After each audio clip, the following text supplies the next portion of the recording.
हम पढ़ेंगे fluid and electrolyte. ठीक है, देखिए फ्लूइड एंड इलेक्ट्रोलाइट्स की बात करें तो इसमें पहले तो कुछ टर्मिनोलॉजी पढ़ेंगे भाई, उसके बाद फ्लूइड की बात कर लेंगे। टर्मिनोलॉजी, टर्मिनोलॉजी में कुछ टर्म है जैसे इलेक्ट्रोलाइट, बार बार रिपीट होता है वर्ड। ये इलेक्ट्रोलाइट है क्या? इलेक्ट्रोलाइट बेसिकली क्या है? इलेक्ट्रोलाइट, आप किसी सब्सटेंस को लो और उसको वाटर में डिसॉल्व कर दो, वाटर में डिसॉल्व कर दो, सिंपल सी बात है, उसको ब्रेक कर दो। कहने का मतलब है उस सब्सटेंस को ब्रेक करो। जब आप किसी सब्सटेंस को वाटर में ब्रेक करते हो तो वो एटम्स में ब्रेक होगा या फिर आयंस में ब्रेक हो जाएगा। किसमें ब्रेक होगा? या तो आयंस बन जाएंगे उससे टूट के या एटम बन जाएंगे। उन आयन या एटम्स को आप क्या बोलते हो? उन आयंस या एटम्स को आप इलेक्ट्रोलाइट्स बोलते हो। इन आयंस, अगर ये आयंस होंगे तो इनके ऊपर कोई ना कोई चार्ज होता है। चार्ज मतलब सर प्लस या माइनस का। ठीक है, एटम होगा तो फिर वो अलग चीजें नहीं होगा। सिंपली जैसे NaCl ले लेते हैं, सोडियम क्लोराइड बोलते हैं उसको, सोडियम क्लोराइड। बेसिक इसका जो नाम है ना, जो नमक होता है, सॉल्ट, सॉल्ट को बोलते हैं, टेबल सॉल्ट का नाम भाई। जो आप खाने में नमक यूज करते हैं उसका क्या नाम है? NaCl, sodium chloride. ये एक सब्सटेंस मान के चलो, सब्सटेंस है। जब आप इस NaCl को ब्रेक करते हो तो ये दो पार्टिकल में टूटता है, Na पॉजिटिव, Cl नेगेटिव। जो पॉजिटिव और नेगेटिव चार्ज इनके ऊपर आते हैं उनको आप क्या बोलते हो? उनको बोलते हो इलेक्ट्रोलाइट्स। ठीक है, क्या बोलते हो? इलेक्ट्रोलाइट। इलेक्ट्रोलाइट के ऊपर चार्ज होते हैं ज्यादातर पे। ठीक है, अब ये जो चार्ज पार्टिकल्स है जिनको आप आयन बोलते हैं उनकी और बात कर लेते हैं। जो आयंस होते हैं वो होते हैं चार्ज पार्टिकल्स। क्या होते हैं? चार्ज पार्टिकल्स, जिनके ऊपर कोई भी चार्ज होता है। और ये जो चार्ज पार्टिकल है ये दो टाइप के हैं। जिनके ऊपर पॉजिटिव चार्ज होता है वो अलग, जिनके ऊपर नेगेटिव चार्ज होता है वो अलग। जिनके ऊपर पॉजिटिव चार्ज होगा उनको बोलते हैं कटायन। क्या बोलते हैं? कटायन। जिनके ऊपर पॉजिटिव चार्ज होता है उनको आप क्या बोलते हो? कटायन। और जिनके ऊपर नेगेटिव चार्ज होता है उनको बोलते हो आप अनायन। उनको क्या बोलते हो? अनायन। तो अनायंस, आयंस जो आप पढ़ते हो दो टाइप के होते हैं, कटायन और अनायन। जिनके ऊपर पॉजिटिव चार्ज होगा वो तो क्या होंगे? कटायन। जिनके ऊपर नेगेटिव चार्ज होगा वो क्या होंगे?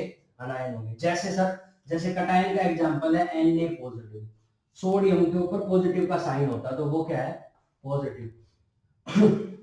के पोटेशियम, पोटेशियम पे भी जो साइन आता है पॉजिटिव आता है तो पोटेशियम भी क्या है? कटायन ही है। कैल्शियम, कैल्शियम के ऊपर भी कौन सा साइन होता है? प्लस का साइन होता है तो वो क्या है? वो भी कटायन ही है। अनायन के अंदर आते हैं फॉस्फेट और क्लोराइड। ये क्लोराइड और फॉस्फेट, ये जो दो इलेक्ट्रोलाइट्स आपको नजर आ रहे हैं, ये कैसे होते हैं? अनायंस होते हैं। मतलब इनके ऊपर कैसा चार्ज होता है? नेगेटिव। जिनके ऊपर कोई चार्ज होगा उनको क्या बोलोगे? अनायंस। दो टाइप के होते हैं, कटायन और अनायन। कटायन जिनके ऊपर पॉजिटिव चार्ज होगा, अनायन जिनके ऊपर नेगेटिव चार्ज होगा। कभी कभी पेपर में आ जाता है most abundant cation, most abundant cation of the blood, blood में सबसे ज्यादा पाए जाने वाला कटायन। तो देखो, अगर आपको कटायन और अनायन नहीं पता तो आप यहीं गलत कर दोगे कि सर करूं क्या आंसर। वो ऐसे ऑप्शन उठा के देता है, सोडियम, पोटेशियम, कैल्शियम, क्लोराइड, कुछ भी दे देगा, ऐसे करके डाल देता है वो चार ऑप्शन कि most abundant cation of the blood, blood का सबसे ज्यादा पाए जाने वाला, अबेंडेंट मतलब सबसे ज्यादा पाए जाने वाला कटायन कौन सा है? कटायन मतलब जिसके ऊपर कौन सा साइन हो, कटायन मतलब काट रहा हो, कटायन कट से याद रखना, जिस काट रहा है, ये देखो काट रहा है। और अनायन ए फॉर एब्सेंट, जो मतलब कि एब्सेंट है या माइनस है, माइनस कर लेते हैं एब्सेंट मतलब। ठीक है, तो most abundant cation of the blood वो क्या होगा? कटायन मतलब जिसके ऊपर पॉजिटिव चार्ज होता है। किसके अंदर देखना है? ब्लड के अंदर। ब्लड के अंदर सबसे ज्यादा पाए जाने वाला कटायन जो है वो क्या है? वो है सोडियम। क्या है भाई? वो सोडियम। एक क्वेश्चन और, ये ब्लड की जगह सेल आ जाए तो सेल, सेल के अंदर पाए जाने वाला सबसे सबसे ज्यादा पाए जाने वाला कटायन जो है वो है पोटेशियम। पोटेशियम क्या है? हमारी जो सेल्स हैं सेल के अंदर सबसे ज्यादा क्या मिलेगा आपको, पोटेशियम मिलेगा। क्या मिलेगा, पोटेशियम मिलेगा। और सेल के अलावा जो स्पेस होता है, इंटरस्टिशियल स्पेस हो, ब्लड हो, यहाँ पे कौन सा चार्ज पार्टिकल आपको 700 से प्लस वाला कौन सा मिलेगा, वो मिलेगा Na, मतलब सोडियम सबसे ज्यादा आपको ब्लड में इंटरस्टिशियल स्पेस में देखने को मिलता है। लेकिन सेल के अंदर सबसे ज्यादा पाए जाने वाला कटायन कौन सा है, वो है पोटेशियम। दोनों ही क्वेश्चन एग्जाम में बार बार पूछे गए, हो सकता है अगली बार भी पूछे जाए, तो आप सबको पता होना चाहिए, कोई कंफ्यूजन नहीं होना चाहिए कि कटायन या अनायन क्या है। कभी कभी वो कटायन या अनायन हटा के सीधा लिख देता है कि इलेक्ट्रोलाइट, क्या डाल देता है, वो लिख देता है electrolyte. Most abundant electrolyte of the blood, blood में सबसे ज्यादा पाए जाने वाला इलेक्ट्रोलाइट कौन सा है, तो ध्यान रखना इलेक्ट्रोलाइट भी ब्लड में सबसे ज्यादा कौन सा मिलता है, सोडियम, क्योंकि ओवरऑल जो सोडियम का अमाउंट है वो ज्यादा होता है, इसलिए सोडियम सबसे ज्यादा ब्लड में मिलता है। ये कुछ इंपॉर्टेंट क्वेश्चंस हैं जो एग्जाम में बार बार रिपीट होते हैं, नेक्स्ट टाइम भी हो सकते हैं, तो इन बातों का ध्यान रखो। ये इलेक्ट्रोलाइट से रिलेटेड टर्मिनोलॉजी थी, मैंने सारा आपको बता दिया। ठीक है, नेक्स्ट बात करते हैं,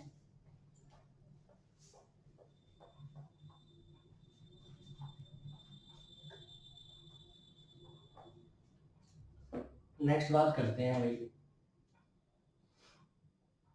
ओस्मोसिस।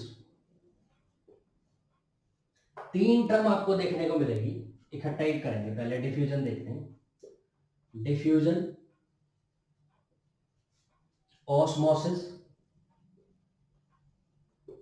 और फिल्ट्रेशन।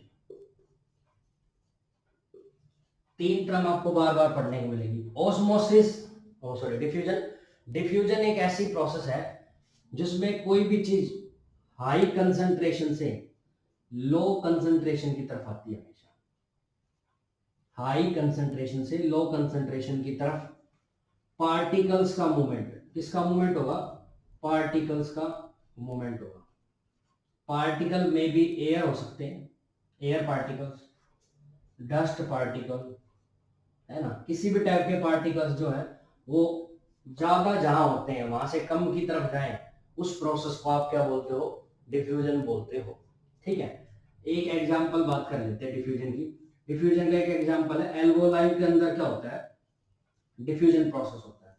कैसे सर, मान लो जब आपने सांस ली तो एल्वोलाई के अंदर ऑक्सीजन ज्यादा आ जाती है, आती है कंपेयर टू दिस, तो ऑक्सीजन कहाँ होगी, यहां से यहाँ पे जाना, ऑक्सीजन जहां ज्यादा ऑक्सीजन है, हाई ऑक्सीजन है एल्वोलाई के अंदर, कम ऑक्सीजन है ब्लड के अंदर, तो जहां हाई होगी, जहां जो चीज ज्यादा होगी वो कम की तरफ जाएगी, क्योंकि ऐसे अल्टीमेट ऐसे ही होगा, जो जिसके पास जो चीज ज्यादा होगी वही तो देगा, कम वाला थोड़ी देगा। तो एल्वोलाई के पास ऑक्सीजन ज्यादा है और ब्लड के अंदर ऑक्सीजन की कमी है, तो यहां से ऑक्सीजन ट्रांसफर होना, ऑक्सीजन एयर पार्टिकल्स का मूवमेंट, ऑक्सीजन पार्टिकल्स मॉलिक्यूल बोलते हैं इनको, पार्टिकल्स या मॉलिक्यूल्स का मूवमेंट फ्रॉम हाई, जहां पे इनका अमाउंट ज्यादा है, हाई अमाउंट होगा तो मतलब कंसंट्रेशन ज्यादा होगी, हाई कंसंट्रेशन से लो कंसंट्रेशन की तरफ पार्टिकल्स का, ऑक्सीजन का मूवमेंट होना, उसको आप क्या बोलते हो, उसको बोलते हो डिफ्यूजन। दो बातें आपको ध्यान रखनी होगी, इसमें जो पार्टिकल्स होंगे इनकी जगह एक वर्ड और यूज करना पड़ेगा, सोल्यूट। क्या यूज करना पड़ेगा, सोल्यूट यूज करना पड़ेगा। सोल्यूट का movement from high concentration, word यही होना चाहिए, high concentration to low concentration.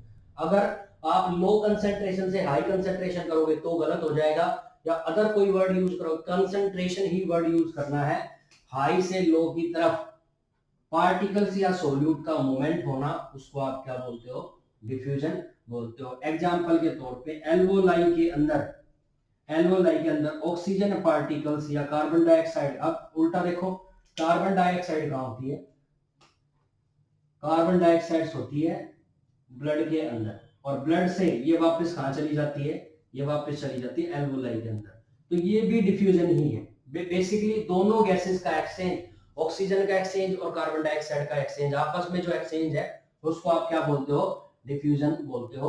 इसमें ऑक्सीजन ज्यादा जहां थी या कार्बन डाइऑक्साइड ज्यादा जहां थी वो कम की तरफ चली जाएगी। जो मॉलिक्यूल्स या वो जो पार्टिकल्स पर्टिकुलर किसी जगह पे होते हैं तो जो ज्यादा होंगे वो फिर कम की तरफ चले जाएंगे। ये तो बात थी पार्टिकल्स की मूवमेंट की। सोल्यूट के बारे में थोड़ा और समझना पड़ेगा। देखो पहले ना इसको बाद में करेंगे, पहले एक बार इसी को देखो। इसके लिए थोड़ा सा और पीछे जाना पड़ेगा, आपको समझना पड़ेगा सॉल्यूशन क्या होता है।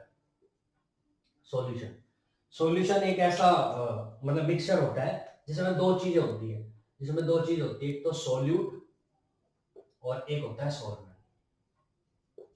सॉल्यूशन एक ऐसा मिक्सचर है जिसमें दो चीजें आपको देखने को मिलेगी, पहला सॉल्यूट, दूसरा सॉल्वेंट। ठीक है, सॉल्यूशन जैसे एक एग्जांपल ले लेते हैं, जैसे sugar water solution, sugar water solution, चीनी का पानी का घोल बना लो भाई, चीनी में पानी में चीनी डाल दो। अब ये जो मिक्सचर बना हुआ है, इस मिक्सचर को आप सॉल्यूशन बोलोगे। कब?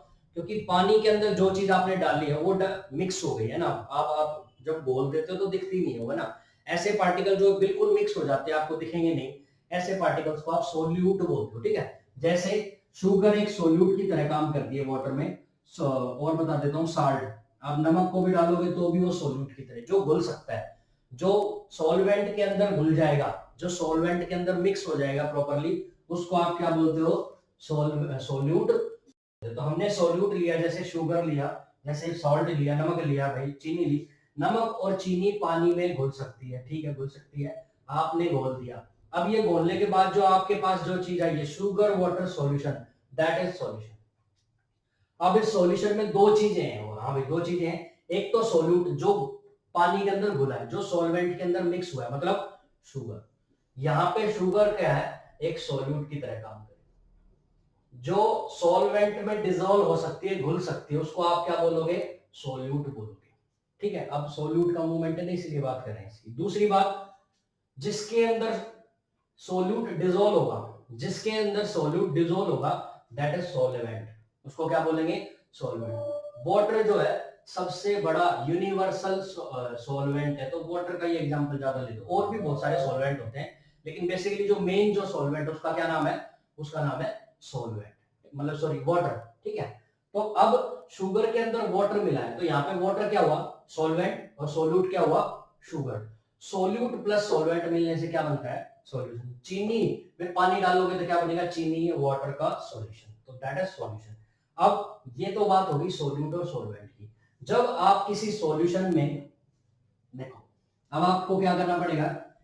एक मिक्सर लेना पड़ेगा जिसके दो पार्टीशन होंगे, जिसमें एक तरफ पानी के अंदर चीनी ज्यादा होगी, पानी दोनों में बराबर है, दो कंटेनर में पानी बराबर है, एक में चीनी ज्यादा, दैट इज चीनी, जो शुगर पार्टिकल्स है। ठीक है भाई, बाकी वाटर है भाई इसके अलावा पूरे में। ये यहाँ पे भी शुगर पार्टिकल्स हैं, ये कम है। जिस तरफ शुगर पार्टिकल्स, ये शुगर यहाँ लिख देते हैं,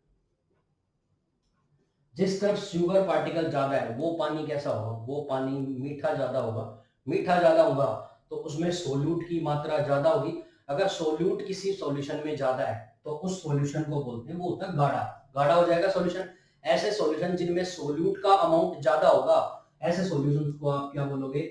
उनको बोलोगे आप इनकी कंसंट्रेशन ज्यादा। तो ये जो सॉल्यूशन पहले आपको नजर आ रहा है, फर्स्ट नंबर पे बनाया मैंने, इसकी कंसंट्रेशन क्या है? ज्यादा है। अब दूसरा सॉल्यूशन जो है, उसमें सोल्यूट पार्टिकल आपको कम नजर आ रहे हैं। ऐसा सॉल्यूशन जिसके अंदर सोल्यूट पार्टिकल कम है, देखो मैंने क्या किया, सॉल्वेंट बराबर लिया, तभी ये कहानी पॉसिबल है, नहीं तो फिर उल्टा करना पड़ेगा, सॉल्वेंट को कम या ज्यादा करना पड़ेगा। फिलहाल सोल्यूट से सीखो। इसमें सोल्यूट जिसमें ज्यादा होंगे, शुगर जिसमें ज्यादा होगी वो ज्यादा गाढ़ा होगा, और शुगर जिसमें कम होगी वो कम गाढ़ा होगा। ज्यादा होगी तो हाई कंसंट्रेशन, कम होगा तो लो कंसंट्रेशन। यहां तक की बात क्लियर है? समझो कैसे मूवमेंट होगा, उसी की बात कर रहा हूँ सोल्यूट की। अब क्या किया, बीच में जो पार्टीशन लगाया हुआ था इसको हटा दो। तो अब आप क्या देखोगे, जहां पे अब आपने क्या लिया, एक डब्बा लिया, उसमें एक डब्बे में पानी और थोड़ा चीनी मिला दिया। अब आपने एक गिलास और लिया एक्स्ट्रा, और उसको क्या किया, उस गिलास में ज्यादा मीठा, ज्यादा चीनी डाल दी। अब उसको वापस आपने उस बाल्टी में उसमें डाला, तो क्या होगा, थोड़े टाइम के बाद वो पूरा शुगर जो था वो मिक्स हो जाएगा बाल्टी के अंदर, बाल्टी में जितना सॉल्यूशन है, और जो मिठास है वो पूरी तरीके से बट जाएगी। सोल्यूट जो होते हैं वो फैल जाएंगे।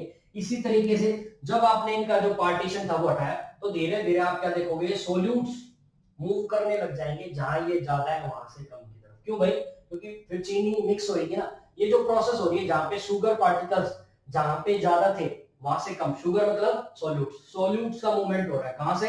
हाई कंसंट्रेशन से लो कंसंट्रेशन की तरफ सोल्यूट का मूवमेंट होना। क्यों, कब तक होगा, जब तक दोनों तरफ सोल्यूट जो है वो बराबर नहीं हो जाते। इसी प्रोसेस को बोलते हैं डिफ्यूजन। इसी प्रोसेस को क्या बोलते हैं, डिफ्यूजन। डिफ्यूजन एक ऐसी प्रोसेस है, पहला पॉइंट, जिसमें कोई चीज जहां कम होती है वहां से ज्यादा की तरफ चलती है। पॉइंट ये है, हाई कंसंट्रेशन से low concentration, concentration word important है, हाई कंसंट्रेशन से लो कंसंट्रेशन की तरफ। दूसरा पॉइंट, सोल्यूट का मूवमेंट। किसका मूवमेंट, सोल्यूट का मूवमेंट। अगर आप सोलवेंट को मूव कर दोगे तो गलत कहानी हो जाएगी, सॉल्यूशन अलग। तो हमेशा याद रखो, डिफ्यूजन में दो बातें याद रखनी है, कंसंट्रेशन और सोल्यूट का मूवमेंट या पार्टिकल का मूवमेंट। कहां, जहां वो ज्यादा है वहां से कम की तरफ पार्टिकल्स का मूवमेंट, सोल्यूट का मूवमेंट, उस प्रोसेस को आप क्या बोलते हो, डिफ्यूजन बोलते हो।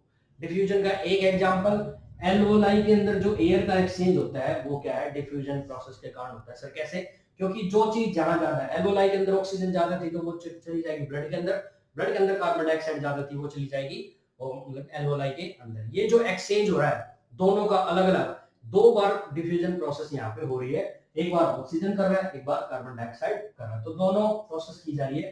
तो ये था हमारा एक टॉपिक, डिफ्यूजन कंप्लीट। ठीक है भाई, कुछ समझ में नहीं आया तो कमेंट कर देना, हम आपको समझा। दूसरा पॉइंट, ओस्मोसिस। दूसरा पॉइंट ओस्मोसिस, ये सारी टर्मिनोलॉजी में ही आते हैं भाई। ओस्मोसिस का पहला जो वर्ड है ओ आ रहा है, ओ से ऐसे करके पार्टिकल्स, ये पानी की बूंदे बना रखी मैंने अपने आप से ही, ये क्या है, वाटर पार्टिकल्स, पानी की बूंदे। ठीक है,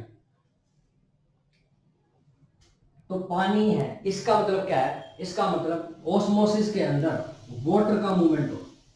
इसका मूवमेंट होगा, वाटर का मूवमेंट, पॉइंट नंबर 1। और वाटर क्या था, वाटर था सॉल्वेंट। वाटर क्या है, सॉल्वेंट। तो दूसरा पॉइंट, किसका मूवमेंट होने वाला है यहाँ पे, सॉल्वेंट का मूवमेंट होना है। डिफ्यूजन और ओस्मोसिस में एक बड़ा डिफरेंस क्या है, डिफ्यूजन और ओस्मोसिस में एक बड़ा डिफरेंस क्या है, डिफ्यूजन में सोल्यूट का मूवमेंट होता है और ओस्मोसिस में सॉल्वेंट का मूवमेंट। पॉइंट नंबर, तो ओस्मोसिस में क्या होगा, किसका मूवमेंट होगा, सॉल्वेंट का मूवमेंट होगा। कंसंट्रेशन, कंसंट्रेशन कैसी होगी, उल्टी, लो कंसंट्रेशन से हाई कंसंट्रेशन की तरफ मूवमेंट होगा। सर ऐसा हो सकता है कि कोई चीज कहाँ ज्यादा हो, कम कम हो, वहां ज्यादा की तरफ चली जाए, लेकिन कम से ज्यादा कंसंट्रेशन है, पानी गाढ़ा है लेकिन उसमें से शुगर नहीं जा रही, उसमें से पानी जा रहा है, उसमें से क्या जा रहा है, पानी जा रहा है। कैसे जाएगा उसका एग्जांपल देख लेते हैं। पॉइंट नंबर 1, ऑस्मोसिस एक ऐसी प्रोसेस है जिसमें किसका मूवमेंट होता है, सोलवेंट का। अभी तक किसका मूवमेंट हो रहा है, सोल्यूट का, शुगर का, सॉल्ट का, पार्टिकल्स का, एयर का, डस्ट का। अब की बार क्या होगा, अब की बार सोलवेंट का मूवमेंट होगा। सोलवेंट मतलब सर, सोलवेंट मतलब वाटर का मूवमेंट, बेसिकली वाटर याद रखो, वाटर का मूवमेंट होगा। ठीक है, उल्टा, कहां से कहां तक, लो कंसंट्रेशन से हाई कंसंट्रेशन की तरफ होगा। कहां से, लो कंसंट्रेशन से, बेसिकली होता कहां से, हाई से लो। कोई भी चीज जहां ज्यादा होती है कम की तरफ जाती है, लेकिन ये उल्टा क्यों लिखा है इसकी भी बात करेंगे हम। यहाँ पे मैंने कंसंट्रेशन उल्टा लिखा है, सोलवेंट का कंसंट्रेशन से थोड़ा लेना देना अलग है।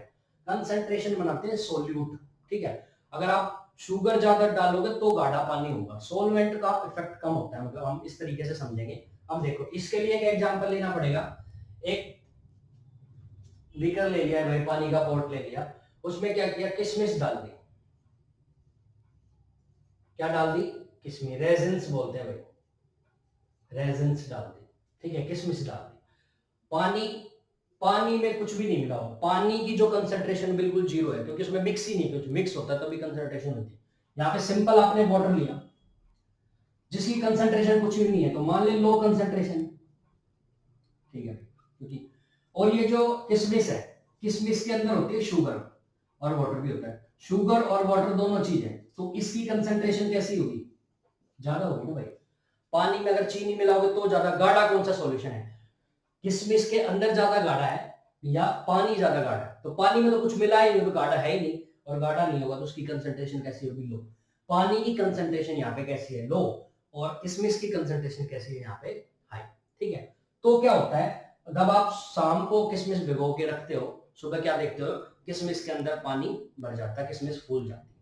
तो होता क्या है, यहाँ पे ये जो किशमिश पानी था इस वाटर का मूवमेंट होके कहाँ चला जाता है, किशमिश के अंदर चला जाता है। तो क्या यहाँ पे वाटर का मूवमेंट हो रहा है, क्या हो रहा है? तो वाटर का मूवमेंट होगा कहां से, लो, यहाँ पे तो था ही, लो कंसेंट्रेशन से हाई कंसेंट्रेशन में वाटर का मूवमेंट जो होता है उसको बोलते हैं ऑस्मोसिस। तो ये लो कंसेंट्रेशन थी, पानी था, पानी का मूवमेंट कहाँ पे होगा, वाटर ही था बेस में, और वाटर का ही मूवमेंट होगा कहां से, लो कंसेंट्रेशन से हाई कंसेंट्रेशन किशमिश के अंदर।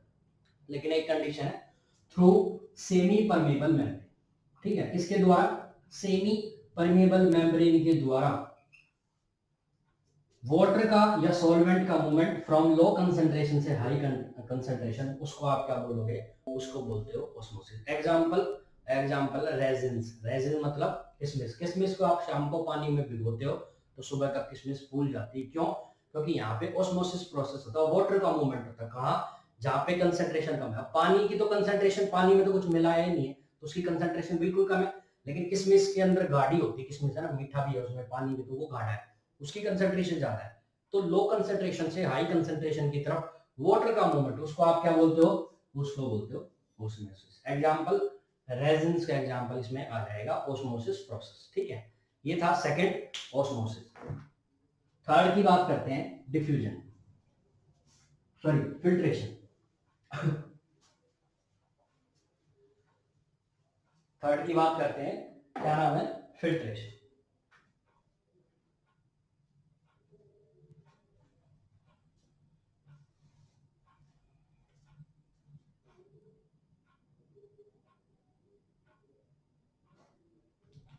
देखिए, तीसरी टर्म लिखते हैं फिल्ट्रेशन। तीनों इंपॉर्टेंट है, एग्जाम में 100% पूछी जाती है, ध्यान रखना, एग्जाम में पक्का, तो आपको बिल्कुल फिक्स याद होनी चाहिए इनकी पॉइंट, एक लाइन लिख के दे देता है, movement of solute from high concentration to low concentration, ऐसे कुछ एक लैंग्वेज बनाएगा, आपसे पूछेगा डिफ्यूजन है, ऑस्मोसिस है, वो कुछ है, तो आपको पता होना चाहिए। फिल्ट्रेशन, फिल्ट्रेशन प्रोसेस में प्रेशर का हिसाब होता है, हाई प्रेशर से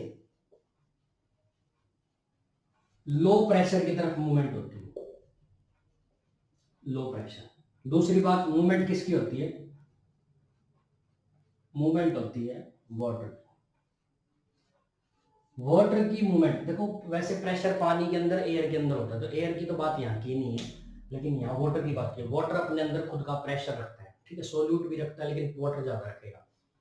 वाटर का मूवमेंट फ्रॉम हाई प्रेशर, अब की बार बात हुई प्रेशर, मैं बोल रहा हूँ हर बात इंपॉर्टेंट है, प्रेशर कंसेंट्रेशन, हाई प्रेशर से लो प्रेशर की तरफ, हाई प्रेशर से लो प्रेशर की तरफ सोल्यूट, ये क्या है, ये तो सॉल्वेंट, सॉल्वेंट का मूवमेंट होना, उसको आप क्या बोलते हो, फिल्ट्रेशन बोलते हो। आपने जीएफआर का नाम सुना है, जीएफआर, ग्लोमेरुलो फिल्ट्रेशन रेट होती है, वो तो 1 मिनट में काउंट करते हैं। वैसे ग्लोमेरुलर फिल्ट्रेशन क्या होती है, जो ग्लोमेरुलस होते हैं,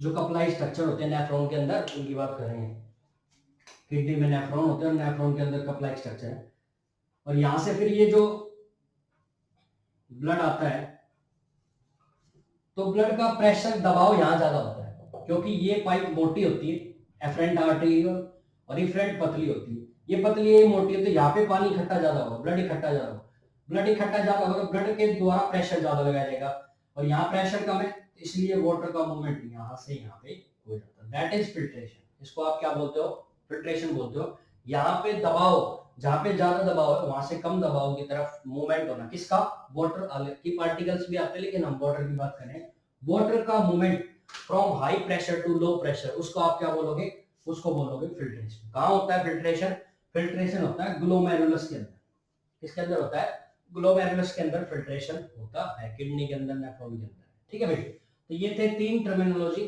डिफ्यूजन, ऑस्मोसिस और फिल्ट्रेशन। देखो एक बार तीनों इकट्ठे रिवाइज करा कि क्या क्या इनमें याद भी करना है आपको। पहला डिफ्यूजन, दूसरा ऑस्मोसिस, तीसरा फिल्ट्रेशन। पहली बात, इसमें किसका, पहले बात करेंगे मूवमेंट की, किसकी मूवमेंट होती है इसमें, पार्टिकल्स की मूवमेंट होती है, पार्टिकल्स की मूवमेंट होती है, या जिसको आप सोल्यूट बोलते हैं, किसकी मूवमेंट होती है, सोल्यूट की मूवमेंट होती है। एग्जांपल वाटर बोलो, शुगर, सॉल्ट, इसमें किसकी मूवमेंट होती है, इसमें सॉल्वेंट की मूवमेंट होती है, मतलब वाटर की मूवमेंट।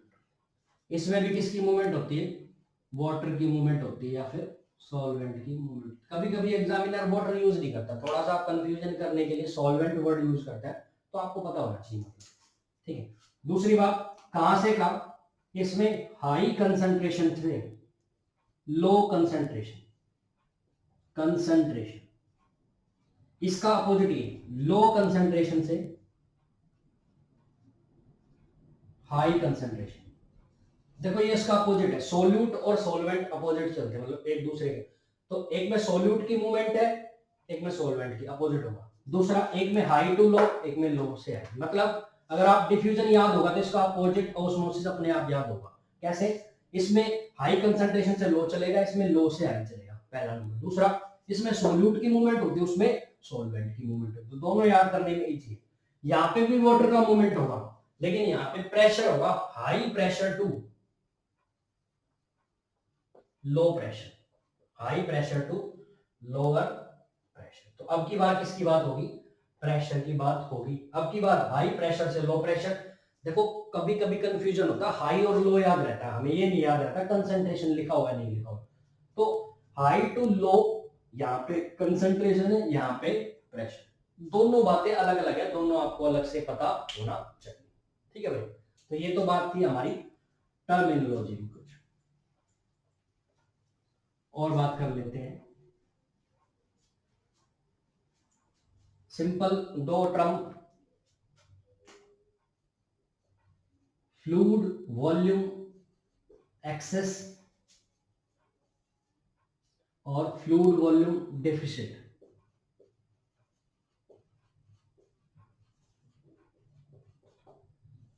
अगर जितनी आपकी बॉडी की रिक्वायरमेंट है वाटर की, जितनी आपकी बॉडी की रिक्वायरमेंट है वाटर की या फ्लूइड की, उससे ज्यादा रिक्वायरमेंट से ज्यादा आपको फ्लूइड मिल गया, that is fluid volume excess. और जितनी रिक्वायरमेंट है उससे कम मिल रहा है, जितनी बॉडी की रिक्वायरमेंट है वो अगर कंप्लीट नहीं हो रही, सेटिस्फाइड नहीं हो रही, वाटर का जितना वॉल्यूम बॉडी को चाहिए, फ्लूइड जितना बॉडी को चाहिए, अगर उतना बॉडी को वॉल्यूम नहीं मिल रहा, that is fluid volume deficit. Body की रिक्वायरमेंट से अगर आपको कम फ्लूइड मिल रहा है, that is fluid volume deficit, जिसको आप डिहाइड्रेशन भी बोलते हो, जिसको आप डिहाइड्रेशन भी बोलते हो। मतलब एक ऐसी कंडीशन जिसमें आपके शरीर में फ्लूइड का वॉल्यूम नॉर्मल से कम हो जाता है, जितना आपकी बॉडी में चाहिए उससे कम हो जाएगा। और फ्लूइड वॉल्यूम एक्सेस को बोलते हैं ओवर हाइड्रेशन, मतलब जितना आपकी बॉडी का रिक्वायरमेंट था, अगर उससे आपको ज्यादा वॉल्यूम दे दी, बहुत ज्यादा दे दे, दैट इज ओवर हाइड्रेशन। दो टर्म कॉमनली यूज करेंगे, डिहाइड्रेशन और ओवर हाइड्रेशन। तो ध्यान होना चाहिए फ्लूइड वॉल्यूम एक्सेस क्या होता है, फ्लूइड वॉल्यूम डिफिसिट क्या होता है, ठीक। आयंस मैंने आपको बताई दी, उसी में था टर्मिनोलॉजी में। उसके बाद बात करेंगे नेक्स्ट, ओस्मोलैरिटी, ओस्मोलैरिटी। दो टर्म कॉमनली यूज करते हैं, ओस्मोलैरिटी, ओस्मोलैरिटी। ये लैरिटी, LAR आ रहा है, AR, तो ये लीटर में होती है, और ये लाली ये केजी में होती है। क्या है देखना है definition, number of osmotic particle, osmotic, number of osmotic particle present per litre of solution, per litre of solution, that is osmolarity. और osmolarity, number of osmotic particle, number of osmotic particle present per KG of solution, per KG of solution. देखो इसके लिए समझना पड़ेगा, एक container लिए भाई आपने, एक में आपको 1 किलो सॉल्यूशन ले लिया, सॉल्यूशन जिसमें, सॉल्यूशन मतलब जिसमें सोल्यूट भी है और सॉल्वेंट भी है, मतलब सोडियम पोटेशियम कैल्शियम भी है, वाटर भी है, उसमें मिक्स है सारी चीजें, ठीक है। ब्लड के अंदर, मान लो ब्लड के अंदर सारी चीजें होती है, तो ब्लड ले लो एक तरीके से, दोनों में, एक ने 1 किलो ब्लड लिया एक में 1 लीटर ब्लड लिया, 1 लीटर सॉल्यूशन, 1 लीटर सॉल्यूशन के